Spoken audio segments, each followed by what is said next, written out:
The idea was to have these fights that were always keeping the players on the edge of their seats, trying to react to what was going on. And as you can see, we're having a bit of issue here.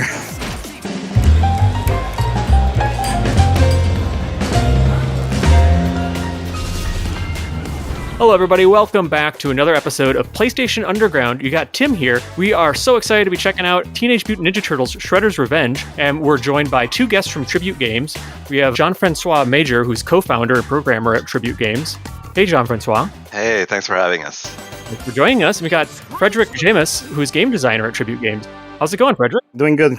Awesome. So, guys, tell us what we're checking out here. We got some PS4 gameplay of Shredder's Revenge, and who am I looking at on screen here? Finally looking at Casey Jones. I think that was one of the most requested characters for the game for sure. And finally, we're very happy to be able to share it with everyone. Yeah, and I'm really pumped that we have a chance to check them out on PlayStation Underground here and just kind of see, we've seen the Turtles in action, and I got really excited when I heard about Casey Jones joining the Shredder's Revenge lineup just because of the possibilities from all of the sports equipment. But for the uninitiated, can you talk a little bit about, what we're seeing in his moveset and how that reflects him as a character? So Casey Jones is basically one of the street fighters that always uses all of these crazy sport equipment, especially in the cartoon. In the cartoon, he's not that present. Mm-hmm. I think he's only there for a few episodes, but in the popular culture, he's still like one of the most beloved characters from the franchise for sure.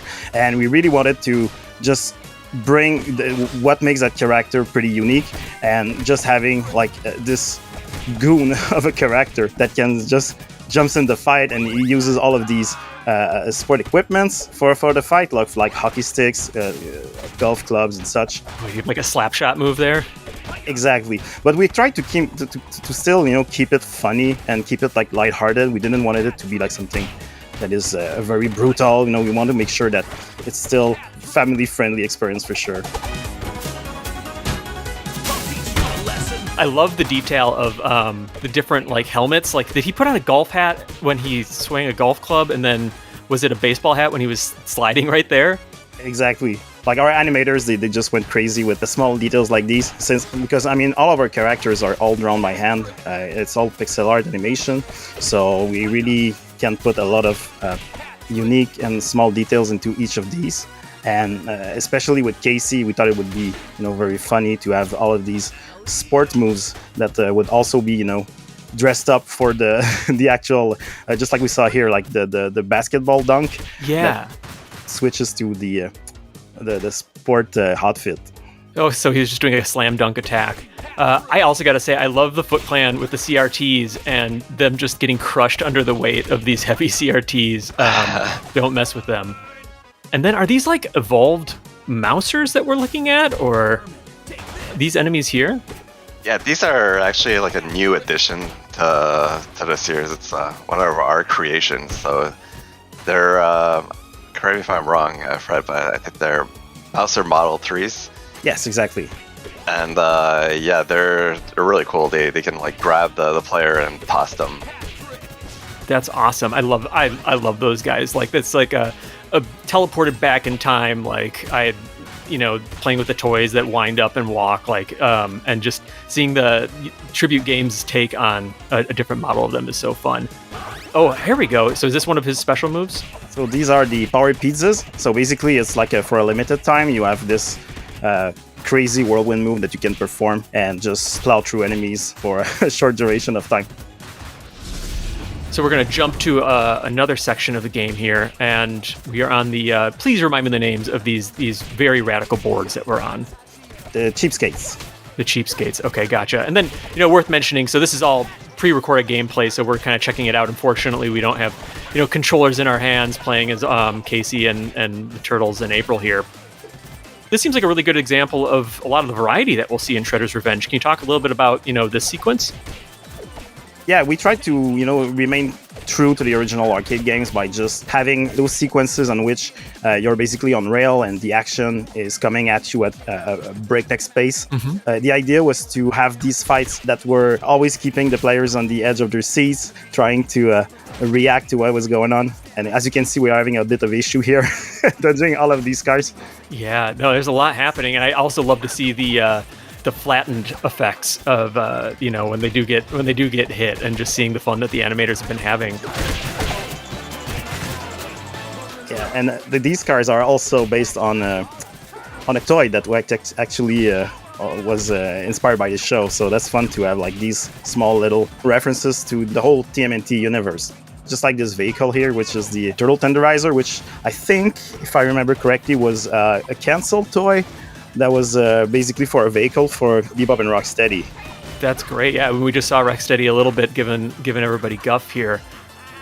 A question specifically about Casey Jones and his moveset. So is it that he has some specific moves that are dedicated to each sport, and then some that it's like a combo and he'll cycle through different, sports equipment mid-combo?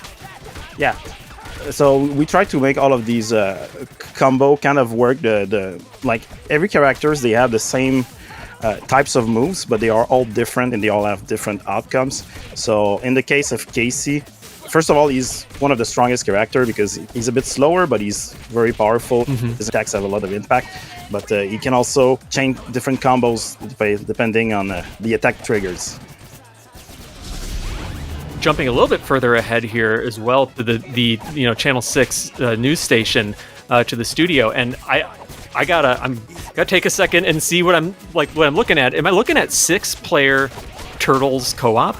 Your count is right. Yeah, this is like our newest announcement. This is so great. We've been kind of keeping this under wraps, but the game actually is playable 6 players.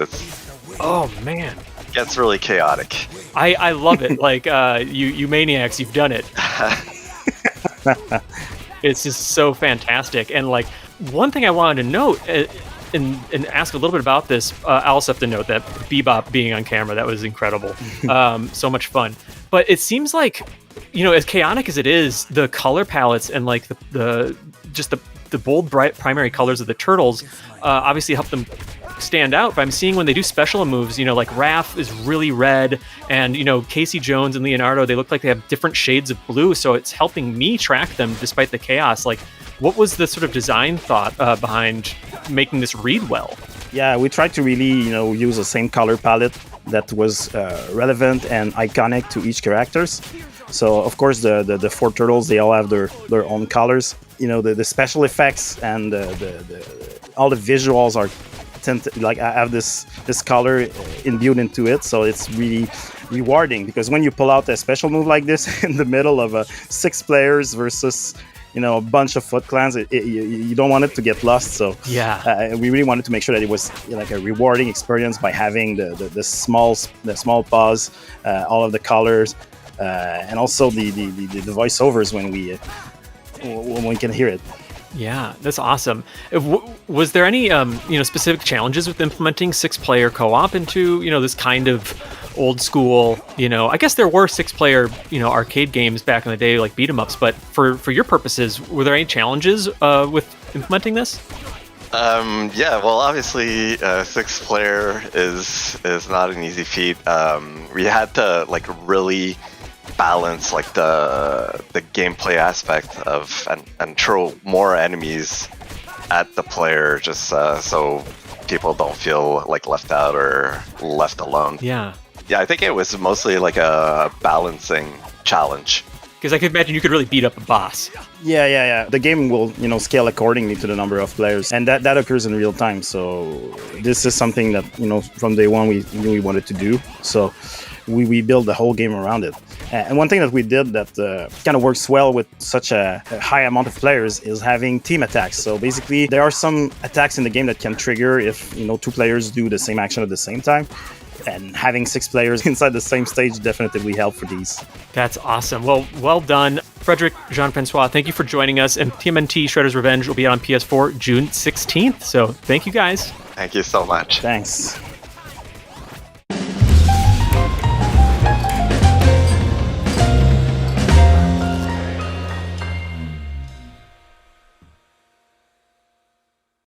PlayStation